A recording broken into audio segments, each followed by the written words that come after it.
नमस्कार। साई सन study zone classes में आप सभी लोगों का स्वागत है। और आज हम लोग एक बहुत ही इम्पोर्टेंट स्टेटमेंट पे बात करने वाले हैं, जिसको अगर आप सुनेंगे, समझेंगे, अपने जीवन में इस्तेमाल करेंगे तो आपका जीवन बहुत अच्छा होगा और आपको कभी कोई परेशानी नहीं होगी। हमारे लाइफ में वेल्थ का, मनी का बहुत बड़ा इम्पोर्टेंस है, जो अक्सर हमें उसकी ज़रूरत पड़ती है। हम लोग उसके बारे में वरीड रहते हैं कि हमारे पास पैसा होता तो हम ये कर लेते, वो कर लेते। लेकिन पैसा एक ऐसा साधन होता है जिसको अगर आप समझदारी से, बुद्धिमानी से इस्तेमाल करेंगे तो वो पैसा आपकी बहुत सारी ज़रूरतों को पूरा करेगा और कभी भी आपको दिक्कत में नहीं आने देगा। जो हमारे घर में बुज़ुर्ग होते हैं, एल्डर पर्सन होते हैं, हमारे माता पिता होते हैं, हमारे दादा दादी होते हैं, आसपास के पड़ोसी होते हैं, उनके पास हम नहीं बैठना चाहते या कम समय बिताना चाहते हैं। और जाहिर सी बात है कि आजकल का टेक्नोलॉजी का जो एज है, ज़्यादातर बच्चे, स्टूडेंट्स मोबाइल, लैपटॉप, इंटरनेट में लगे रहते हैं। लेकिन अगर उसी में से थोड़ा सा समय निकाल कर अगर हम अपने एल्डर्स के पास बैठे हैं तो हमें बहुत कुछ सीखने को मिल सकता है। तो आज का टॉपिक है वेल्थ मैनेजमेंट, कंजर्वेशन। आज हमारी ज़रूरतें पूरी हों और कल भी सेविंग हो, इसके लिए हमें क्या करना चाहिए। तो मैंने भी अपने बाबूजी से लर्न किया है। हमारे फादर जो है, शुरू से ही जब से उन्होंने काम किया है तो सबसे पहला उनका काम होता है सेविंग, बाद में स्पेंडिंग। और फिर आगे चल के मैंने किताबों में पढ़ा, एक बहुत बड़े अमेरिकन बिजनेस मैग्नेट हैं, इन्वेस्टर एंड फिलैंथ्रोपिस्ट, जिनका नाम है वैरेन बफेट। तो वैरेन बफेट साहब क्या कहते हैं, don't save what is left after spending, instead spend what is left after saving. इसका मतलब क्या हुआ, जरा सा फिर से देखते हैं। Don't save what is left after spending. Warren Buffett साहब इसमें कहना चाह रहे हैं कि कभी भी जो आप इनकम करते हैं, जो आप कमाई करते हैं, जो आप पैसा कमाते हो, उसमें से मोस्टली लोग क्या करते हैं कि पहले खर्च करेंगे, बाद में बचत करते हैं। और खर्च इतना होता है कि कभी कभी तो बचता भी नहीं है और आदमी कर्ज में चला जाता है।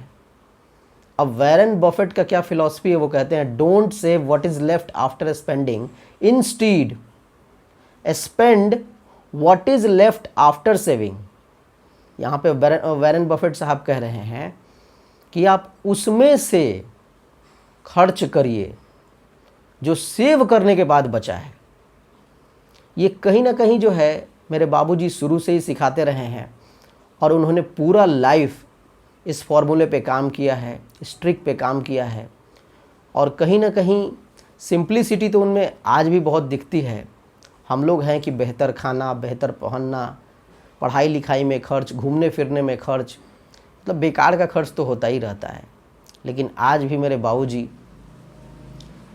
शुरू से लेकर कम पैसा, अधिक पैसा, मीडियम पैसा, इनकम जो है वो घटता और बढ़ता ही रहता है आदमी के लाइफ में। लेकिन मैंने उनको देखा कि सबसे पहले उनकी प्रायोरिटी होती है सेविंग। जो भी पैसा इनकम हुआ उसमें से पहले सेव करो, बाकी जो बच गया उसमें से खर्च करो। अगर ये फॉर्मूला अगर आप फॉलो करते हैं तो आप अपने लाइफ में कभी भी स्कार्स में नहीं जाएंगे, कभी भी स्कार्सिटी नहीं होगी, कभी भी कमी नहीं होगी। और हमेशा वो सेव्ड मनी आपके हेल्प के लिए, आपके फ्रेंड के जैसा आपके साथ खड़ा हो जाएगा। जब हम लोग छोटे थे तो ऐसा हम लोग कविता भी पढ़े थे कि एक एक यदि पेड़ लगाओ तो तुम बाग लगा दोगे, एक एक यदि ईंट जोड़ो तो तुम महल बना दोगे, एक एक यदि पैसे जोड़ो तो तुम बन जाओगे धनवान, एक एक यदि अक्षर सीखो तो तुम बन जाओगे विद्वान। तो इस तरह से हम लोगों ने आज वॉरेन बफेट के एक बहुत ही इम्पॉर्टेंट स्टेटमेंट को पढ़ा है जो वेल्थ मैनेजमेंट में काफ़ी ज़्यादा इम्पोर्टेंस रखता है। मैं उसको एक बार फिर से रिपीट करना चाहता हूँ। Don't save what is left after spending, instead spend what is left after saving. Warren Buffett Berkshire Hathaway के CEO एंड चेयरमैन हैं।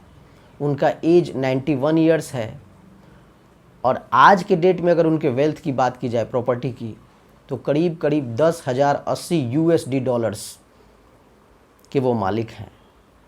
तो कहीं ना कहीं ये कॉन्सेप्ट उन्होंने अपनाया है और हम लोगों को दिया है। हम लोग आगे चलकर इस बात पर ध्यान रखेंगे। कंजर्वेशन बहुत इम्पॉर्टेंट है, सेविंग बहुत इम्पॉर्टेंट है, क्योंकि किसी को पता नहीं है कि आपका कल क्या होने वाला है। अभी जिस दौर में हम लोग जी रहे हैं, इसमें एम्प्लॉयमेंट की बहुत स्कार्सिटी है, इनकम की बहुत स्कार्सिटी है, हर चीज़ स्कार्सिटी में चल रहा है। बहुत सारे लोगों ने अपना काम खो दिया, इनकम जनरेशन बंद हो गया है, आमदनी रुक गई है। तो उस सिचुएशन में अगर आप संभल कर नहीं चलेंगे, इस फॉर्मूले को नहीं अपनाएंगे, तो पता नहीं आने वाले फ्यूचर में कौन सी फिर महामारी आने वाली है, कौन सा संकट आने वाला है और कौन आपकी मदद के लिए आएगा। तो प्लीज़ इस फॉर्मूले को आप हमेशा याद रखें और इस कॉन्सेप्ट पे ईश्वर की कृपा से आपको कभी कोई कमी नहीं होगी। Thank you very much.